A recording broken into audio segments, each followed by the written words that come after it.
रमीला अपने पति मुकेश और दो छोटे छोटे बच्चों के साथ एक गांव में रहती थी।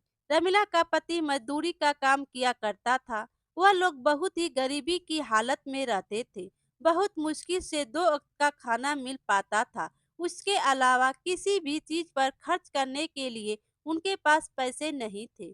मुकेश की माँ भी काफी बूढ़ी और बीमार थी। उनकी जिंदगी इसी तरह चल रही थी कि अचानक एक दिन मुकेश को काफी तेज बुखार आता है और सही इलाज न मिल पाने के कारण उसकी मृत्यु हो जाती है।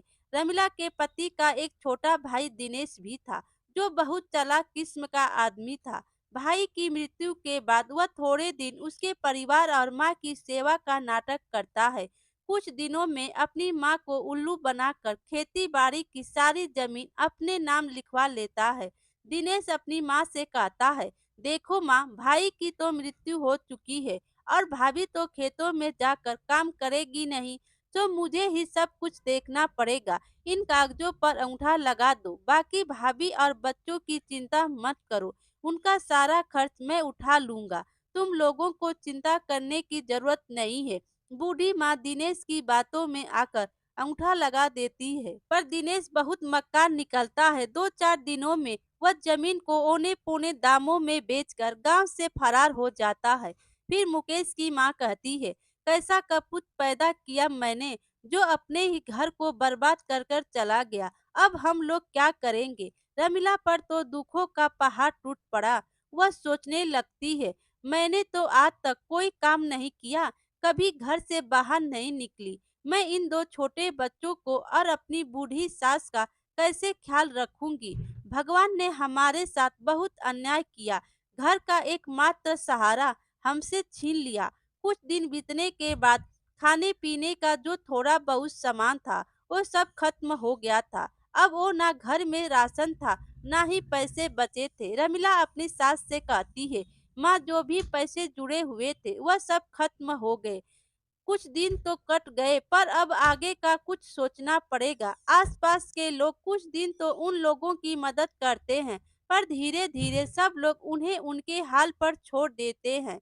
रमीला अपनी बेटी से कहती है, बेटी, अब बस केवल थोड़े से दाल और चावल ही बचे हैं। आज का ही खाना बन पाएगा। कल से मुझे कुछ काम ढूंढने जाना पड़ेगा। मैं बहुत चिंतित हूँ कि तुम लोगों को अकेला छोड़कर मैं काम पर कैसे जाऊंगी। माँ जी भी तो बीमार रहती हैं, उन्हें किसके भरोसे छोड़कर जाऊंगी। फिर अमिला की बेटी कहती है, आप चिंता बिल्कुल मत करें, आप तो भगवान की पूजा करती हैं, वह जरूर आपकी मदद करेंगे। रमिला कहती है, हाँ बेटी, अब भगवान ही हमारी मदद कर सकते हैं, तुम भी उनसे प्रार्थना करना। चलो अब खाना खा लो। बच्चों और सास को खाना खिलाने के बाद केवल थोड़ा से ही खाना उसके लिए बचा। रमीला जैसे ही खाना खाने के लिए बैठी, तभी बाहर से आवाज आती है, कोई घर पर है, इस भूखी बुढ़िया को भी कोई खाना खिला दो। बूढ़ी अम्मा की आवाज सुनकर रमीला तुरंत बाहर आती है और उन्हें बैठने के लिए कहती है। रमीला अपने लिए जो थोड़े से दाल चावल रखे थे, वह उस बुढ़िया को देने के लिए प्लेट में डालकर ले आती है और कहती है, यह जो थोड़ा बहुत खाना है खा लो, आज हमारे पास इतना ही भोजन है, आप इसे ग्रहण कर ले। बूढ़ी अम्मा खाना खाते खाते रमीला से पूछने लगती हैं, क्या हुआ बेटी, उदास क्यों है। रमीला उस बूढ़ी अम्मा को सारी कहानी बताते हुए कहती है कि किस तरह अचानक उसके पति की मृत्यु के बाद घर का सारा भार उसके ऊपर आ गया और कमाई का कोई जरिया नहीं है। आज तो राशन भी खत्म हो गया है और मुझे समझ नहीं आ रहा कि मैं अपने छोटे छोटे बच्चे और बूढ़ी सास को छोड़कर कैसे बाहर काम करने जाऊं। यदि काम नहीं किया तो उनके लिए खाना कहाँ से लाऊंगी। बूढ़ी अम्मा रमिला की सारी बात सुनकर उसे कहती है, तुमने जो यह दाल चावल बनाए थे, इनमें बहुत स्वाद था, तुम्हारे हाथों में स्वाद है।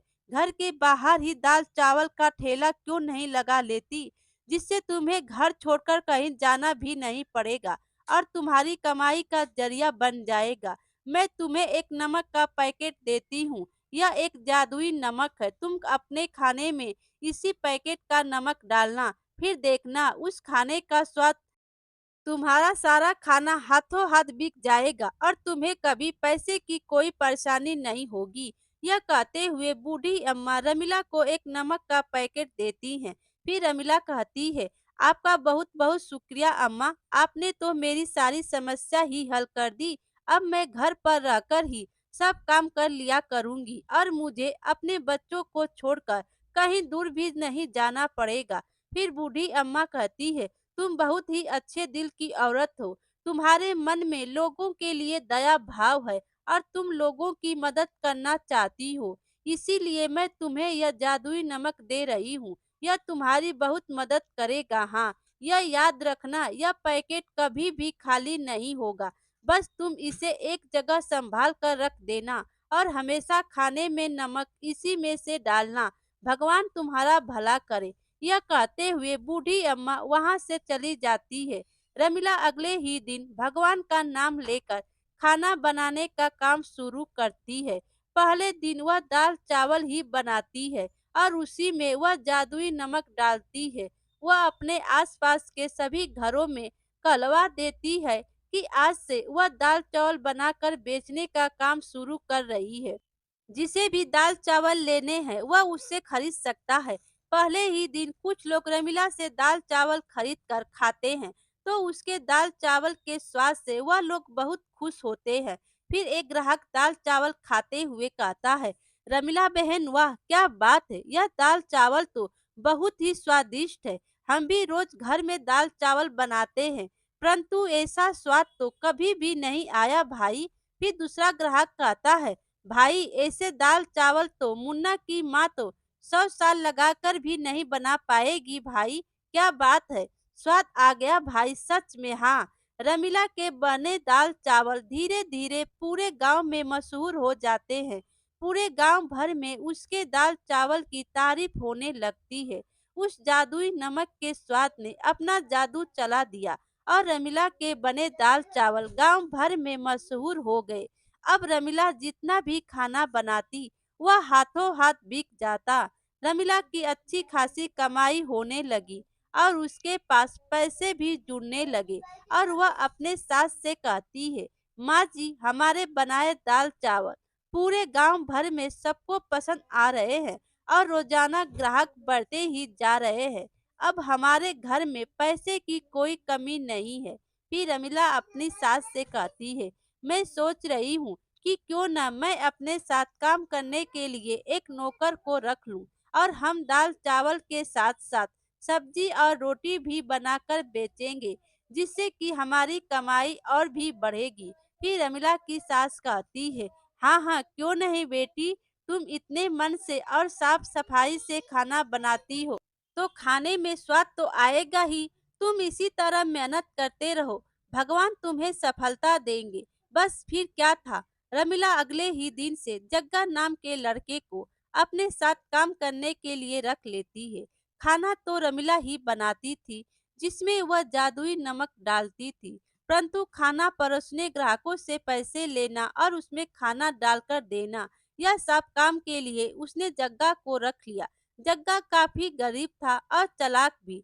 जब उसने देखा कि रमीला का बनाया हुआ खाना इतना बिकता है तो वह सोचने लगा, क्यों ना मैं भी किसी तरह खाना बनाकर अपना अलग ठेला लगा लूं। यहाँ नौकरी करके तो मुझे 4 पैसे ही मिलने वाले हैं, परंतु मुझे अपने ठेले से अच्छी कमाई हो जाएगी। जग्गा अपने दोस्त से कहता है, अरे यार, यह दिन भर की नौकरी करने के बाद मेरे हाथ में तो कुछ भी नहीं आता। इतनी कम तनख्वाह में भी भला गुजारा होता है क्या? मैं सोच रहा हूँ, जब रमीला औरत हो करके कमा सकती है तो मैं क्यों नहीं, मैं भी अलग ठेला लगा लूंगा। जब इस काम में इतनी कमाई है तो मैं अलग से ठेला लगाकर ज्यादा मुनाफा क्यों न कमाऊं भाई। कब तक उस रमीला का नौकर बना रहूंगा।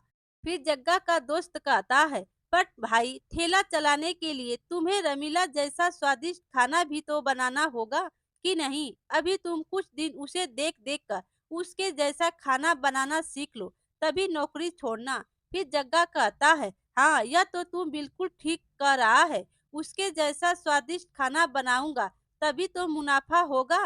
जग्गा सोचने लगता है, रमीला खाने में ऐसा क्या डालती है, यह बात पता करनी पड़ेगी। यदि मेरा खाना रमीला के खाने के जैसा स्वाद बनेगा, तभी तो बिकेगा। एक दिन छुप कर जग्गा रमीला को खाना बनाते हुए देखता है। वह बहुत ध्यान से देख रहा था कि रमीला ने कोई खास मसाले नहीं डाले, बस एक डिब्बे में से नमक निकाल कर खाने में डाला। जग्गा सोच में पड़ जाता है, बस केवल नमक मिलाने से खाने में इतना अनोखा स्वाद कैसे आ सकता है। हो ना हो इसी नमक में कोई खास बात है। यदि मैं इसके नमक का पैकेट चुरा लूं तो मैं भी इससे जो खाना बनाऊंगा उसमें वैसा ही स्वाद आएगा जैसा कि रमीला के खाने में आता है। बस फिर क्या था, जग्गा लालच में आकर रमीला का नमक चुरा लेता है और चुपचाप उसे अपने घर ले जाता है। रमीला की बेटी ने जग्गा को नमक चुराते हुए देख लिया था। वो सारी बात अपनी माँ को बता देती है। रमीला यह सुनकर बहुत परेशान हो जाती है कि उसका नमक चोरी हो गया। अब उसे जादुई नमक के बिना वह खाना कैसे बनाएगी। वह रोते रोते भगवान के आगे प्रार्थना करने लगती है, हे भगवान मेरी मदद करो। वह बूढ़ी माँ जी मुझे जो नमक देकर गई थी वह दुष्ट जग्गा ने चोरी कर लिया। अब मैं क्या करूंगी, मेरी मदद करो भगवान। रमीला जैसे ही रसोई घर में खाना बनाने जाती है, वह देखती है कि वैसा ही नमक का एक और पैकेट वहां पर पड़ा था। रमीला यह देखकर बहुत हैरान हो जाती है कि यह नमक का पैकेट यहाँ कैसे आ गया। रमीला भगवान का शुक्रिया अदा करती है कि उन्होंने उसकी मदद की। वह तुरंत जादुई नमक से खाना बनाने लग जाती है। उधर दूसरी ओर जग्गा भी उस चुराए हुए नमक से खाना बनाकर अपने ठेले पर लगाता है और सभी लोगों से कहता है, आइए आइए और जग्गा के ठेले पर आकर स्वादिष्ट खाना खाएं।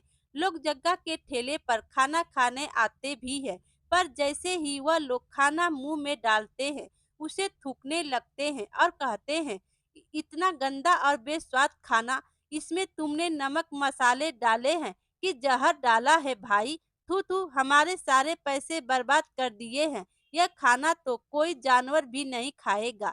लाओ हमारे पैसे वापस करो। सभी लोग जग्गा को भला बुरा कहने लगते हैं और अपने पैसे वापस लेकर वहां से चले जाते हैं। वह बहुत दुखी होता है कि उसने तो पैसे उधार लेकर बहुत सारा खाना बना लिया था, परंतु सारा खाना बर्बाद हो गया, जिससे उसका बहुत नुकसान हुआ। अगले दिन जग्गा रोते हुए रमीला से माफी मांगने जाता है। उसे समझ आ गया था कि एक भली औरत के साथ बुरा करने और चोरी करने का अंजाम उसे मिल गया है। वह रमीला के आगे हाथ जोड़ते हुए कहता है, रमीला बहन मुझे माफ कर दो। मैं तुम्हारे जादुई नमक चुरा कर फायदा कमाने की सोची, परंतु मैं यह भूल गया कि जादुई चीज तो उसी व्यक्ति के यहाँ काम करती है जिसे वह दी जाती है। मैंने लालच में अंधे होकर तुम्हारा जादुई नमक चुरा लिया। मुझे माफ कर दो और मुझे अपने पास दोबारा काम पर रख लो। मैं तुम्हारे यहाँ नौकरी छोड़कर बहुत बुरा किया। मेरे छोटे छोटे बच्चे भूखे मर जाएंगे। मुझ पर दया करो। मैं आइंदा तुम्हें कभी भी शिकायत का मौका नहीं दूंगा। जग्गा को इस तरह से रोते देख रमीला का मन पसीज जाता है। रमीला जग्गा से कहती है, अरे अब तुम रोना बंद करो। मैं इतनी कठोर नहीं हूँ कि तुम्हें दोबारा काम पर ना रखूं और तुम्हारे बच्चों को भूखा मरने के लिए छोड़ दूं। तुम्हें अपनी गलती का एहसास हो गया, बस इतना ही काफी है। फिर आगे से हमेशा यह बात याद रखना कि किसी दूसरे की चीज पर अपनी नीयत खराब मत करना, क्योंकि चोरी की चीज कभी तुम्हें अच्छा फल नहीं देगी, बल्कि उसे दुष्परिणाम ही तुम्हें भुगतने पड़ेंगे। जग्गा को अपनी गलती समझ आ जाती है। फिर उसके बाद पूरी ईमानदारी के साथ रमीला के यहाँ काम करने लगता है। मेरे प्यारे दोस्तों, कहानी अच्छी लगी हो तो लाइक कीजिए और अपने दोस्तों में भी शेयर कीजिए और चैनल पर नए हो तो चैनल को सब्सक्राइब कीजिए। Thank you.